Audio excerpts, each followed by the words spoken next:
नमस्कार। News observer के खास कार्यक्रम विशेष में आपका हार्दिक स्वागत है।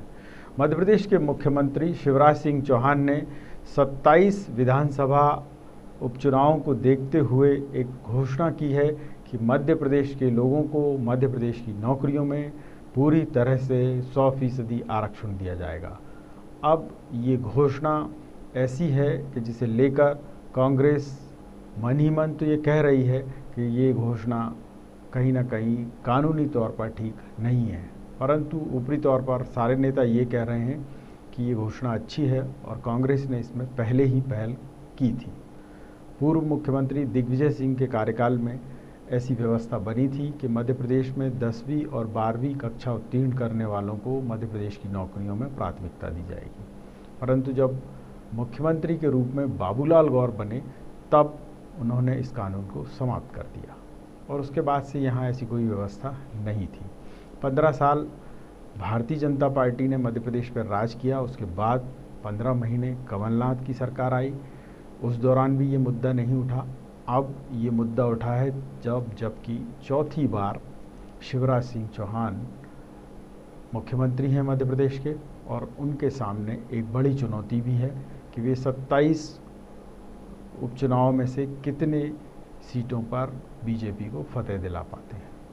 परंतु उनकी इस घोषणा का पड़ोसी राज्यों में ही विरोध हो रहा है। कई जो विचारक हैं, चिंतक हैं, इस पर आपत्ति जता रहे हैं। आज इसी विषय पर चर्चा करेंगे और ये जानने की कोशिश करेंगे कि क्या खाली सरकारी नौकरियों के भरोसे युवा है या फिर उसकी आवश्यकताएं इन्हीं नौकरियों से पूरी हो जाएंगी, क्या और कुछ उपाय सरकार को करना चाहिए।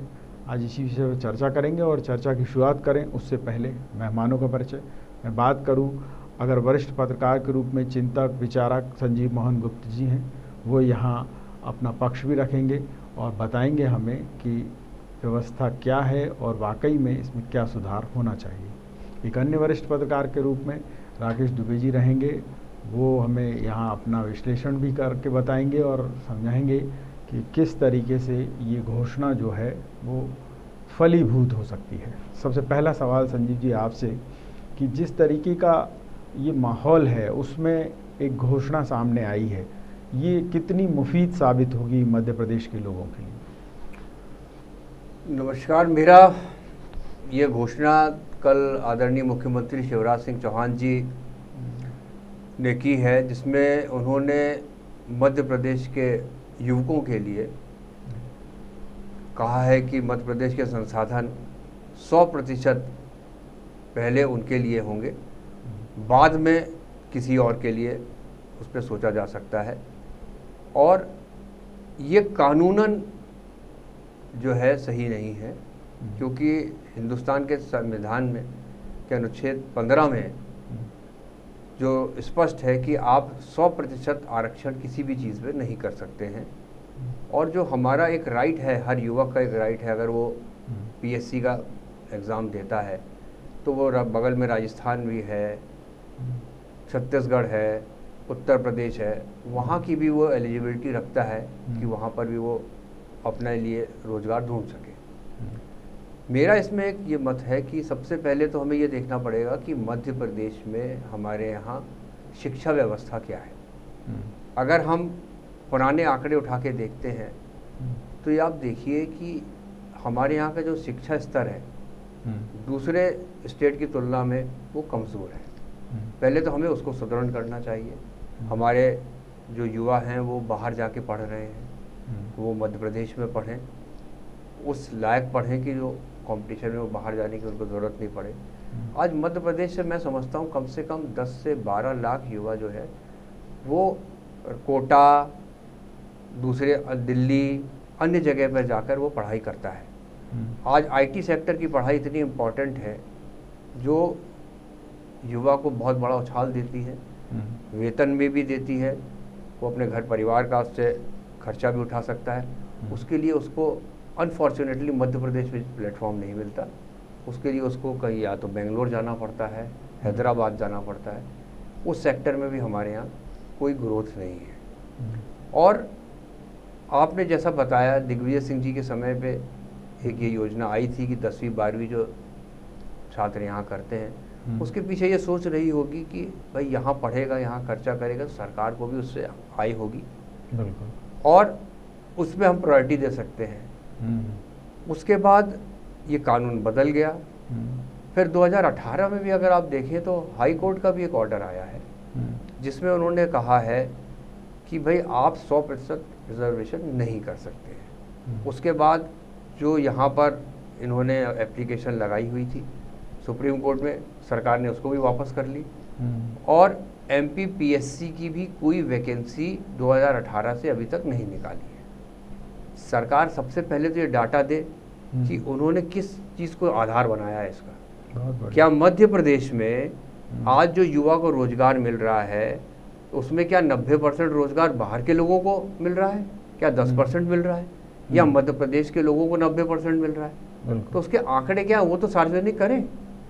जब वो चीज़ सार्वजनिक आप करेंगे तभी ना हमको पता चलेगा। आज ऐसे कोई आंकड़े 5 साल के सरकार के यहाँ पर नहीं है। बहुत बढ़िया बात आपने कही है। मैं यही सवाल आपसे पूछना चाहूँगा राकेश जी, सरकारी नौकरियां कितनी हैं और उन्हें लेकर हर राजनीतिक दल जो है वो एक राजनीति करता है, युवा जो है उसमें ठगा हुआ महसूस करता है। हम अगर 80 के दशक की बात कर लें तो मंडल कमीशन और उसके बाद VP सिंह का सब आपने देखा होगा, उस समय रिपोर्टिंग भी की सारी आपने, तो तब से लेके अभी तक ये आरक्षण कर देना, फिर उसके बाद नौकरियों को बताना कि सबसे ज़्यादा तो तुम्हें ही नौकरी मिलेंगी।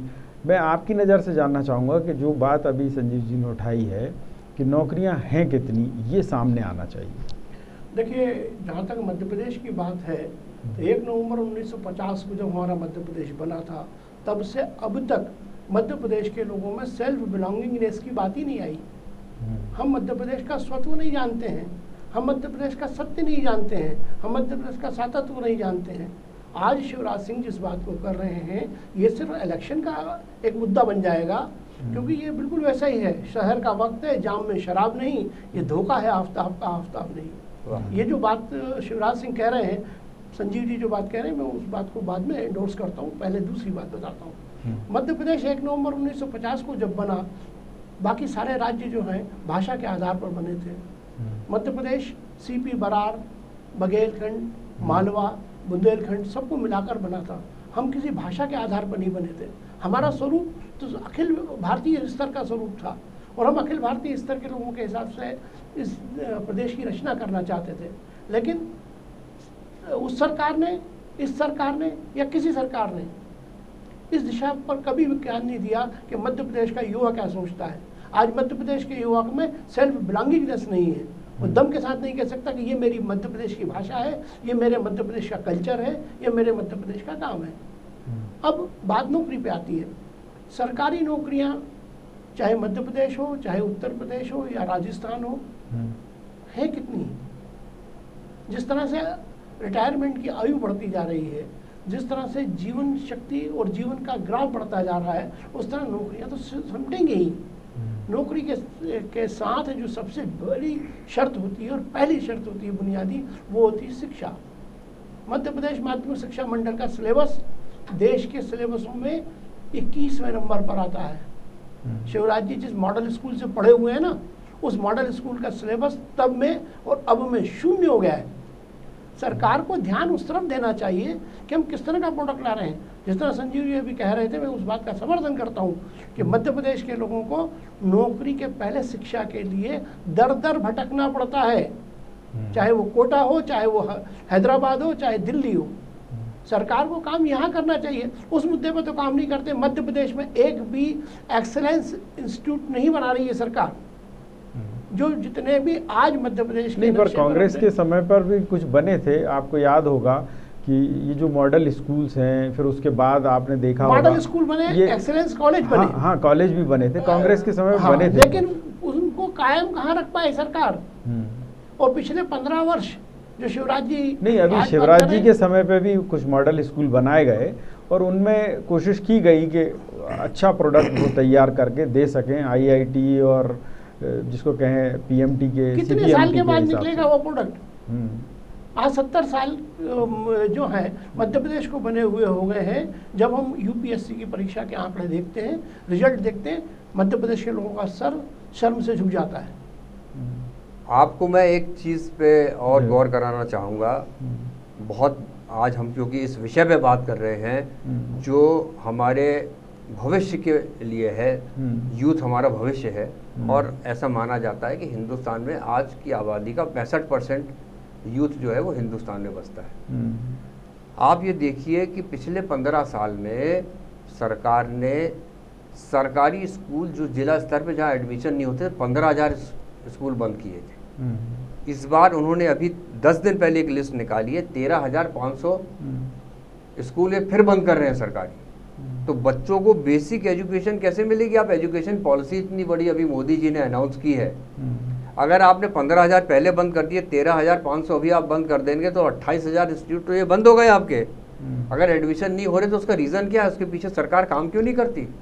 बिल्कुल, मैं यहाँ आपसे और पूछना चाहूँगा कि अगर हम शिवराज सरकार की बात करें, शिवराज सरकार मध्य प्रदेश को, और ख़ासतौर पर शिवराज जी का मध्य प्रदेश से कुछ ज़्यादा ही, जिसको कहते हैं ना कि लगाव जैसा है। उन्होंने सबसे पहले इसकी शुरुआत कैसे की कि एक मध्य प्रदेश के लिए गान बनाया कि सबसे प्यारा मेरा मध्य प्रदेश है, और उस तरीके का एक भावना जगाने की कोशिश की। अब उसी कड़ी में उन्होंने दूसरा प्रयास ये किया कि भाई यहाँ के लोगों को ज़्यादा नौकरियाँ मिलें, तो उन्होंने कहा 100% कर दें। पर क्या आपको ये लगता है कि ये सिर्फ़ और सिर्फ राजनीति से प्रेरित है, या शिवराज जी की मन की इच्छा है कि नहीं मध्य प्रदेश के लोग अब आगे बढ़ें, कब तक वो पिछड़े रहेंगे? देखिए, मन की इच्छा और कानून दो अलग चीज़ें हैं। आपका संविधान क्या है? आए दिन आप देखते हैं टेलीविज़न पर, हम देखते हैं, चाहे रविशंकर प्रसाद जी हो केंद्रीय मंत्री, वो संविधान की किताब लेके बैठे रहते हैं, संविधान की चर्चा करते हैं, संविधान के लोगों को हम लोग ने डिबेट करते देखा है। अगर वो हमारा संविधान हमको इस चीज़ की इजाज़त देता है कि हम 100% कर सकते हैं। पहले आप देखिए महाराष्ट्र में कितना है, राज ठाकरे जी हैं, वो उत्तर प्रदेश के लोगों को, सब बिहार के लोगों को महाराष्ट्र से बाहर करो, चलता है रहता है। हाँ, जैसे महाराष्ट्र में है ये व्यवस्था कि वो लोग 70 से 80% तक अलग अलग नौकरियों में वहाँ के लोकल लोगों को आरक्षण देते हैं। तो क्या ये मध्य प्रदेश में भी संभव है, और इससे कुछ तो हित होगा? देखिए, 70% तो कमलनाथ जी की जब 15 महीने की सरकार थी, कमलनाथ जी ने भी कहा था कि हम यहाँ के उद्योगों में 70% जो है वो रोजगार मध्य प्रदेश के युवकों को देंगे। अनफॉर्चुनेटली वो सरकार रही नहीं, और वो सरकार रही नहीं, फिर बीजेपी का 15 साल बाद वापस शासन आ गया। किसी ने भी नहीं सोचा था कि 15 महीने में ही नहीं चलेगी सरकार। जो हुआ सबने देखा। मगर आज यूथ जो है वो सड़क पर खड़ा है, और सड़क पे खड़ा होने का कारण, सबसे बड़ा कारण क्या है कि आपके यहाँ उद्योग नहीं है। बहुत बढ़िया। मुझे आप बताइए कि उद्योग आपने कितने लगाए? आपने जो उद्योग में आप सबमिट करते हैं, आप विदेश जाते हैं, लाखों करोड़ों रुपए खर्च करते हैं, लोगों को इन्वेस्टर मीट करते हैं, और उस इन्वेस्टर मीट में मुझे आप बता दीजिए कि आपने मध्य प्रदेश के कितने लोगों को प्राथमिकता दी, कितने लोगों को आपने कर्ज दे दिया, जिससे उनको उनके उद्योग लग गए और जिससे उनको नौकरी मिल गई। बहुत बढ़िया बात। और ये जो एक पॉलिसी है कि बाहर के लोगों को निवेश के लिए बुला रहे हैं, पर मध्य प्रदेश के लोगों को उतना मतलब प्रमोट नहीं किया जा रहा है किसी भी सरकार द्वारा, तो ये कितना हतोत्साहित करता है युवाओं को, नए एंटरप्रेन्योर्स को, और फिर बेरोजगारी की बात इसी से निकल के सामने आती है। देखिए, MSME की जो एक स्कीम है जिसमें यूथ सामने आता है, उसको उन्होंने बोला उनको लोन मिलेगा। सेंट्रल गवर्नमेंट की भी स्कीम थी, मध्य प्रदेश को उसमें सब्सिडी देनी थी। पिछले 2 साल से सरकार सब्सिडी नहीं दे पाई है। फिर आपने जो अतिथि शिक्षक बुला रखे हैं, उनका आप टेन्योर बढ़ाते जा रहे हो, 11 महीने के बाद फिर 90 दिन बढ़ा दे रहे हो, आप उनकी तनख्वाह नहीं दे पा रहे हो। अभी रीवा में केस हुआ कि उसको 3 महीने से वेतन नहीं मिला, वो इतना ज़्यादा डिप्रेस हुआ कि उसने आत्महत्या कर ली। अब उसकी पत्नी का जो है वीडियो वायरल होता है कि मेरा अकाउंट नंबर है, मेरी मदद करो, क्योंकि मेरे पति का दाह संस्कार भी मैंने पैसा उधार लेके किया है। लोगों ने मदद कर दी या उधार लिया है। हम अपनी मध्य प्रदेश के में आपने एक गाना बनाया, हमारे सम्मान का गाना है, हम उसका स्वागत करते हैं। आप करिए, मध्य प्रदेश का जितने आपको ब्रांडिंग करनी है आप करिए। आज हम जिस युग में बैठे हैं वहाँ पर जो दिखता है वो बिकता है, हम तो ये मान के चलते हैं। आप करिए, उसमें कोई दिक्कत नहीं। लेकिन साथ साथ अगर आप अपने ही युवकों को, अपने यहाँ की भविष्य को अगर आप भरोसा नहीं दिला सकते कि नहीं आपको मध्य प्रदेश से जाने की जरूरत नहीं, आपका रोजगार की व्यवस्था यहाँ हो जाएगी। अब आपने अभी एक स्कीम निकाली कि आप अभी 1 हफ्ते पहले आपने बोला हम वेंडर्स को, स्ट्रीट वेंडर्स को 10,000 रुपये का कर्ज दे देंगे। और आज मैंने कल अखबार में पढ़ा कि आपने तो जो है वो 50,000 वेंडर्स को दे भी दिया। अरे भाई, उसकी कोई लिस्ट सार्वजनिक करोगे, किसको मिला है, क्या टर्म्स कंडीशन है, किस तरीके से उसको वापस करना है, क्या करना है। आज कोरोना का काल है, पिछले 5 महीने से कोई काम नहीं हो रहा है, लोग दर दर भटक रहे हैं, लोगों के पास खाने का पैसा नहीं बचा है, लोग अपने आप की हाइजीन को मेंटेन नहीं कर पा रहे हैं। आप ये देख रहे हैं, आपने ये भी घोषणा कर दी कि एक तरफ 1 सितंबर से आपने प्राइवेट संस्थानों में, अस्पताल जहां पर फैसिलिटी हैं वहां पर आपने बोला सरकार अब पैसा नहीं देगी। तो क्या जो आदमी अपने घर का अनाज नहीं ला पा रहा, वो 4500 या 5500 या 1800 रुपये दे के वो इलाज करा पाएगा? आपको ये देखिए, आप यूथ इतना डिप्रेस क्यों हैं? इनके कारणों को भी खोजा जाना, उसका कारण को खोजिए। आपने पीएससी का कोई भी वैकेंसी की लिस्ट 2018 के बाद से पब्लिश नहीं हुई है, हम 2020 में बैठे हैं, उसका आपके पास डेटा होगा। आपने इतनी बड़ी घोषणा की, मैं ये घोषणा यूथ को आकर्षित करने की वाली है, उसको एक राहत देगी। लेकिन आज अगर आप सोशल साइट्स पे जाइए तो सब यही कहते हैं कि नहीं भाई, ये चला हुआ है, ये केवल चुनाव के लिए है। बहुत बढ़िया। ये हो सकता है इस समय चुनाव है, ऐसे समय पे ऐसे घोषणा नहीं करना चाहिए। या आपने घोषणा करी है तो उसका एक पूरा खाका तो दीजिए आप। हाँ, ताकि वो इम्प्लीमेंट होती हुई दिखे लोगों के सामने। देखिए आज जो है वो कंप्यूटर का युग है, 21वीं सदी है। आज हर चीज़ गूगल पे अवेलेबल है, आज हर चीज़ मोबाइल पे अवेलेबल है। हर यूथ के पास मोबाइल है, ज़्यादा नहीं होता तो बगल से शेयर कर लेता है, वो देख लेता है कि क्या है। तो आप कहाँ तक आप सत्य छुपाएंगे? उस पर आप डाटा डालिए, उस पर बात करिए। बहुत अच्छी बात आपने। मैं यहाँ आपसे पूछना चाहूँगा राकेश जी कि मध्य प्रदेश में जो बेरोजगारी के आंकड़े हैं, पिछले साल ही हम देखें तो लगभग 8 लाख लोग पंजीकृत हुए बेरोजगार की श्रेणी में, और उनमें 34,000 को सिर्फ जो है रोज़गार मिला है। अभी कोरोना काल की तो बात ही छोड़ दीजिए, अगर सरकारी आंकड़े ही हम ले लें तो बता ये रहे हैं कि 17 लाख लोग आए हैं बाहर से, और उनको रोज़गार कैसे दिया है वो आप जानते ही हैं कि फ़िलहाल तो मनरेगा से ही उनकी व्यवस्था बन रही है। मैं आपसे जानना चाहूँगा कि ये बड़े जो आंकड़े सामने निकल कर आ रहे हैं, ये क्या प्रदर्शित करते हैं कि ऐसी घोषणाओं से कुछ लाभ होगा? ये जो आंकड़े आप बता रहे हैं, इससे बड़े आंकड़े हैं। मध्य प्रदेश में प्रवासी मजदूर जो कोरोना के बाद आए हैं, उनकी संख्या 1,40,30,000 है। और ये आंकड़े मेरे नहीं हैं, ये आंकड़े NSO के हैं। और ये आंकड़े इस बात को बताते हैं कि हमने ना तो रोजी की व्यवस्था की है और ना रोटी की व्यवस्था की है। जो सरकार, पर ये जो सरकारी दर्ज हैं, अभी तो अपन सरकार की बात कर रहे हैं, सरकार कहती है कि साहब हमारे पास 15 लाख लोग आए, हमने उनमें से इतनों को रोज़गार दिया। अब जो बेरोजगार थे, मैं उनकी बता रहा हूँ, जो युवा हैं, शिक्षित हैं, उनके वो तो मनरेगा में काम कर नहीं पा रहे हैं, तो जाहिर सी बात है वो पंजीकृत कहीं हो रहे हैं, किसी प्राइवेट फैक्ट्री में जा रहे हैं, कहीं जा रहे हैं, ऐसा उनका नहीं, ऐसा नहीं है। देखिए मैं आपको उसमें 3 उदाहरण देता हूँ। एक मैं उदाहरण आपको देता हूँ राजस्थान का। राजस्थान में जो B.Ed और M.Ed जो टीचर ऑलरेडी सरकारी जॉब पे टीचिंग कर रही थी, क्योंकि स्कूल बंद हो गए थे, उनकी तनख्वाह नहीं मिल रही थी, उन्होंने मनरेगा में ज्वाइन करके काम किया है।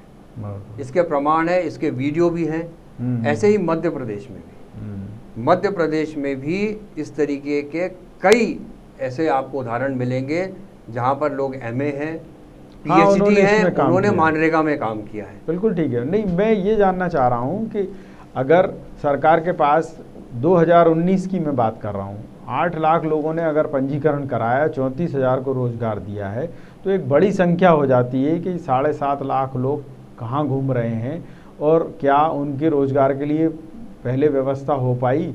तो ये मैं जानना चाह रहा हूँ कि उसके लिए सरकार कोई ब्लूप्रिंट नहीं बना रही है। आपका क्या सजेशन है कि उनके लिए क्या होना चाहिए? देखिए, हाँ सरकार क्या ब्लूप्रिंट बनाएगी? कल पुलिस मुख्यालय से एक समाचार जारी हुआ है कि 20 नए लुटेरों के गैंग बन गए हैं देश में।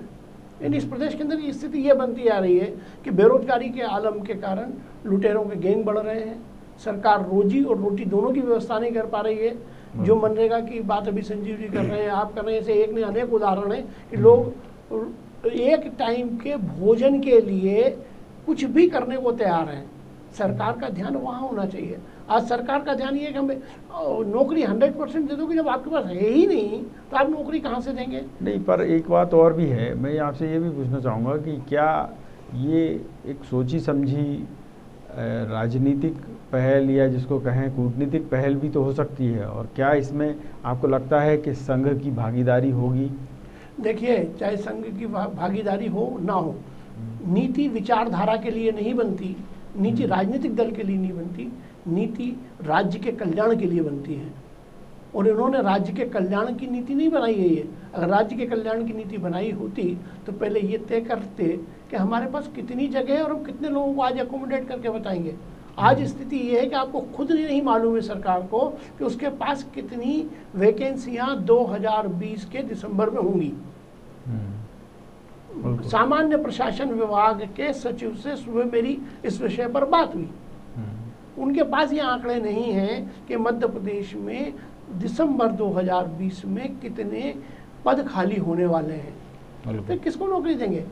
या मैं संजीव जी एक बात और पूछना चाहूँगा आपसे कि युवाओं की तो बात चली रही है, पर मध्य प्रदेश में युवाओं का कितना ख्याल रखा जा रहा है? इस पर कांग्रेस भी आरोप लगा रही है, बीजेपी के भी नेता गाहे बगाहे तीर तो चला ही रहे हैं। उनका कहना ये है कि रिटायरमेंट की आयु 60 से 62 कर दी, चलिए वो भी नहीं, अब कुछ तो अभी वित्त विभाग में ऐसे लोगों को रखा गया जो 65 साल से ऊपर हो चुके हैं, और उसके बाद फिर उनको संविदा आधार पर रख दिया गया। ये जो संविदा वाला एक दरवाज़ा खोल दिया है, ये आपको कितना उचित लगता है? क्या वाकई ये होना चाहिए? या देखिए, संविदा का जो आधार और जो उन्होंने दरवाज़ा खोला है, ये दरवाज़ा खोला नहीं, ये मजबूरी है। हमारी सरकार के पास पैसा नहीं है, तो आप जितना उसको डेफर करते चले जाओ। आपके पास पैसा नहीं है प्रोविडेंट फंड के लिए, आप पीएफ का पैसा लेते हैं, आप पीएफ की ब्याज दर गिराते जा रहे हो, गिराते जा रहे हो, गिराते जा रहे हो। अरे जिस आदमी ने पूरा 30-35 साल अपना परिश्रम मेहनत करके पसीना बहा के आपके लिए नौकरी की है, उसका पीएफ का पैसे पे भी आप इंटरेस्ट रेट कम करते चले जा रहे हो। ये कहाँ का न्याय है? उसको पूरा जीवन देने के बाद क्या मिलेगा? तो ये जो संविदा की आपने जो द्वार खोला है, द्वार खोला नहीं है। जो ये उम्र आप बढ़ाते जा रहे हो, ये आप डेफर करते जा रहे हो पेमेंट देने के लिए। आपके पास सरकारी खजाना खाली है। शिवराज जी का बयान आया था, मुख्यमंत्री जी का, कि मैं वो मुख्यमंत्री नहीं कि मैं रोऊं कि मेरे पास पैसा नहीं है। मैं उसका संसाधन करूंगा, मैं उसका इंतज़ाम करूंगा अगर इंतज़ाम करना है।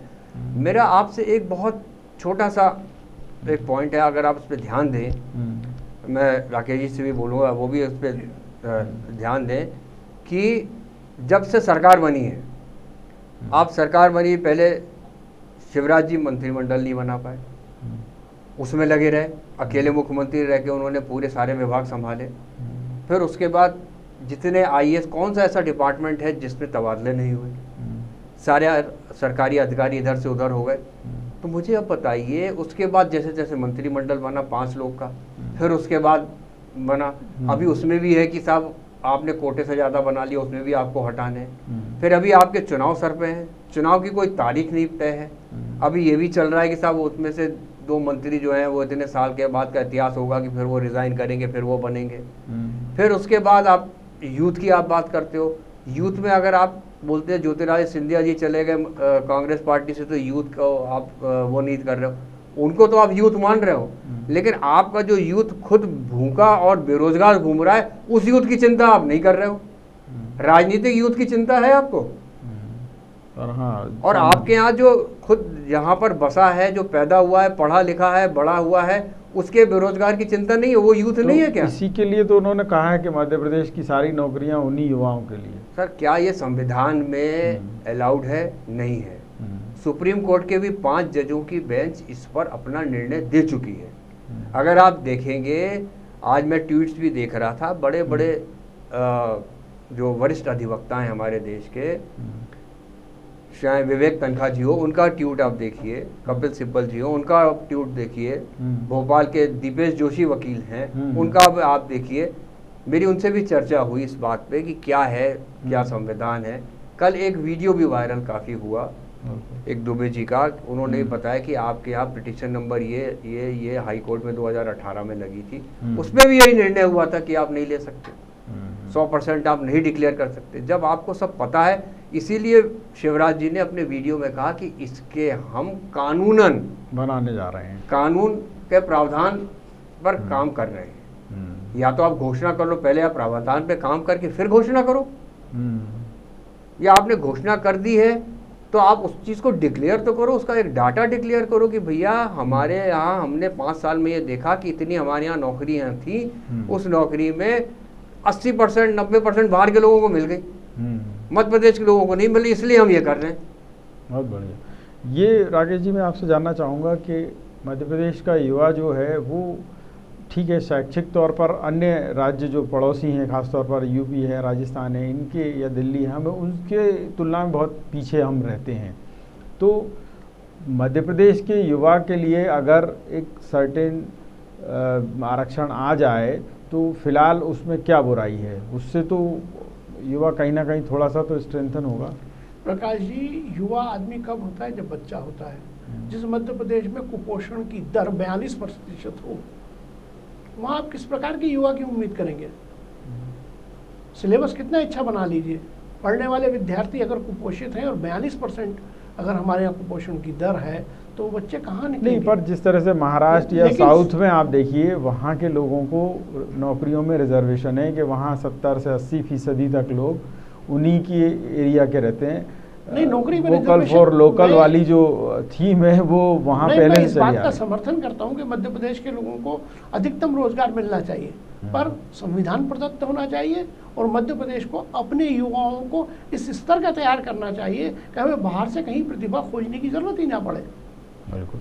या संजय जी, मैं आपसे जानना चाहूँगा, आपने कानून की बात की, सरकार को पहले एक ड्राफ्ट भी दे देना चाहिए, ब्लू ड्राफ्ट के सब ये ब्लूप्रिंट है हमारा कि और इसको हम इतने दिनों में जो है वो ले आएंगे जनता के सामने, कि अगले विधानसभा सत्र तक हम ले आएंगे ये कानून, या ऐसी चीज़ निकल कर आ जाए तो और ज़्यादा ठोस हो जाएगा मामला। देखिए, ब्लूप्रिंट बनाने की जहाँ तक बात है, मैं उसी पे आपका मैंने ध्यान अभी आकर्षित किया था कि जब से शिवराज सरकार बनी है, जब से बीजेपी सरकार बनी है, किस अधिकारी को समय मिला है ब्लूप्रिंट बनाने का? जब आपका मंत्रिमंडल नहीं होता तब आप कैसे ब्लूप्रिंट बना लोगे? जब आपकी कैबिनेट में 5 मंत्री होते हैं तो पूरे प्रदेश का आप कैसे बना लोगे? जब आपने बोला दुबे जी ने कि भाई यूथ होता है, बचपने में इंसान होता है, जब आपका कुपोषण का रेट इतना ज़्यादा है, कुपोषण के साथ साथ आपके जो 52-53 ज़िले हैं उसमें अगर आप देखिए उनके कस्बों में 28,000 स्कूल ही नहीं है बेसिक, तो आप किससे एजुकेशन की उम्मीद कर सकते हो? आप किनसे बोलोगे कि आप ब्लूप्रिंट तैयार करो? ब्लूप्रिंट तैयार तो सरकारी अधिकारी ही करेंगे ना। जब सरकारी अधिकारी ट्रांसफर तबादले में व्यस्त रहेंगे तो कब ब्लूप्रिंट कराएंगे? और फिर चुनाव आते जा रहे, सर पे प्रेशर आता है, आप एक घोषणा कर देते हैं। अभी आपने बोला कि आपने 15 अगस्त के दिन आपने 8 घोषणाएं करी, उन 8 घोषणाओं के डिटेल आज तक तो हमें मिले नहीं। फिर आपने 2 घोषणा कर दी, फिर आप तीसरी घोषणा करते जा रहे हो। आप करिए, बिल्कुल हम इस बात का स्वागत करते हैं कि मध्य प्रदेश के युवक को यहाँ पर लोकल रोजगार ज़्यादा से ज़्यादा मिले। मैं उसका बहुत तहे दिल से स्वागत करता हूँ और धन्यवाद देता हूँ।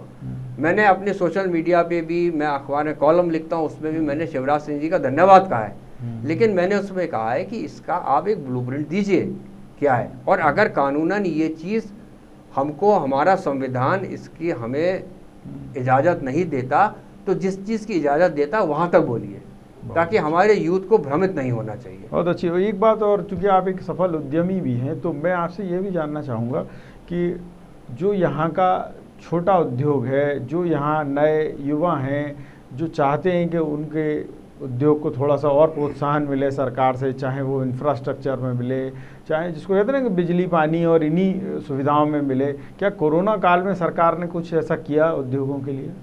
बिल्कुल ऐसा नहीं किया है। अनफॉर्चुनेटली बड़े दुख के साथ मुझे ये कहना पड़ रहा है, क्योंकि मैं व्यापारी भी हूँ और मुझे व्यापार करते हुए करीब 35 साल हो गए हैं। और सरकार को जो सुविधाएं देनी चाहिए उसकी जगह सरकार ने जेबों से पैसा खींचा है। बिजली के बिल हमने सोचा भी नहीं था कि जो 2 महीने 3 महीने के इकट्ठे बिल आएंगे वो घर के बिल 35-35 हज़ार आ जाएंगे। उद्योगों के 2.5 लाख 3-3 लाख के बिल आ जाएंगे। जो एवरेज बिल हमारा 1,20,000 का आता था वो एवरेज बिल हमारा जो है वो 1,46,000 रुपये का आ गया। उसका आप आओ तो वो तो काटने खड़े हो जाते हैं, या तो आदमी अपनी इज्जत बचाए या उद्योग बचाए या उनसे लड़े। तो आप कहाँ जाओगे? और फिर आप जहाँ तक बोलते हो यूथ को, आपने एक महाराष्ट्र का मुझे उदाहरण दिया। देखिए मेरा महाराष्ट्र में व्यापार है, बिल्कुल, बम्बई में मेरा व्यापार है। वहाँ का जो यूथ है उसकी सोच बहुत अलग है। वहाँ का यूथ जो है उसको वो जाता है प्राइवेट एंटरप्रेन्योरशिप के पास जाता है, वहाँ पर उसको 20,000 15,000 तनख्वाह मिल जाती है।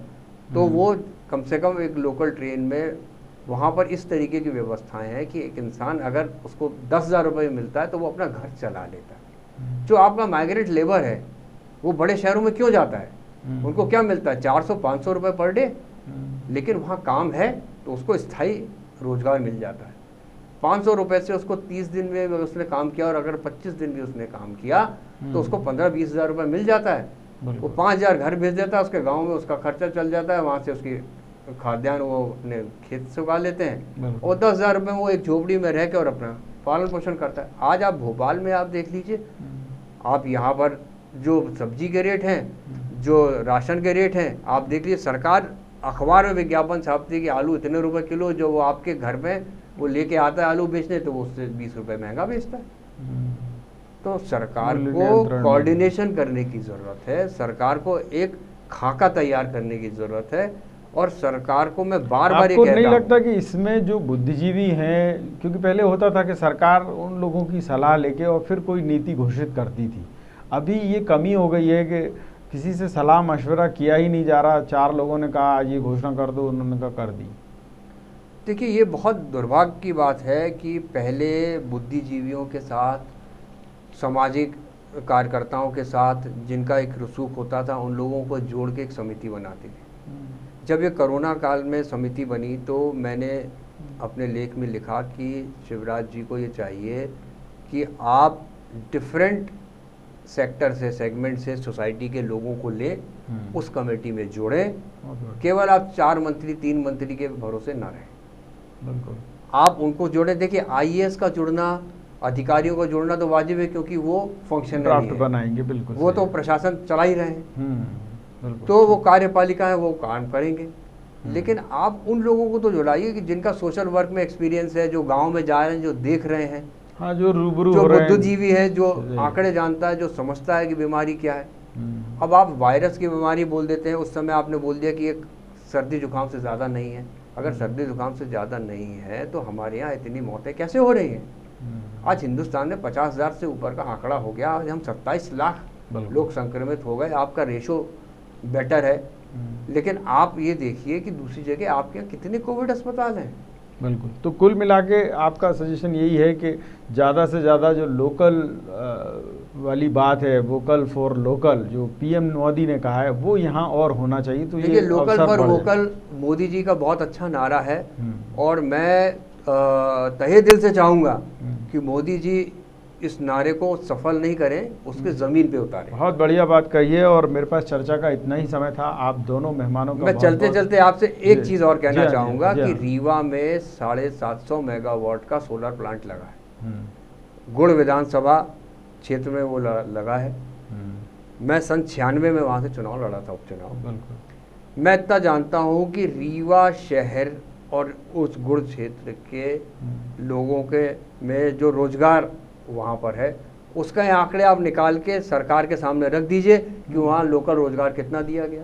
बिल्कुल। अगर हमारे यहाँ इतने बड़े उद्योग लग रहा है, इतना बड़ा प्रोजेक्ट लग रहा है जो हम विश्व में उसके गाल बजा रहे हैं, वहाँ हमारे यहाँ के लोकल युवक को रोजगार नहीं है, तो हम दूसरी जगह की बात करके 100% घोषणा क्या हम संदेश सुन के कैसे खुश हो सकते हैं? बहुत बढ़िया बात आपने कही और इसी नोट के साथ मैं इस चर्चा को यहीं विराम देता हूँ। और ये बात बहुत महत्वपूर्ण हो जाती है, जैसा कि संजीव जी ने कहा, राकेश जी ने कहा कि वोकल फॉर लोकल तभी सही ढंग से फलीभूत होगा जब उसके लिए जो छोटे उद्यमी हैं उनको प्रोत्साहित किया जाए, शिक्षा व्यवस्था को ठीक किया जाए, साथ साथ इंफ्रास्ट्रक्चर को ठीक किया जाए। वरना घोषणाएं तो घोषणाएं हैं, होती ही रहेंगी। न्यूज़ ऑब्जर्वर के खास कार्यक्रम विशेष में इतना ही, लेकिन यहाँ बेबाक खबरें निरंतर जारी रहेंगी। आप देखते रहिए न्यूज़ ऑब्जर्वर यानी सिर्फ खबर।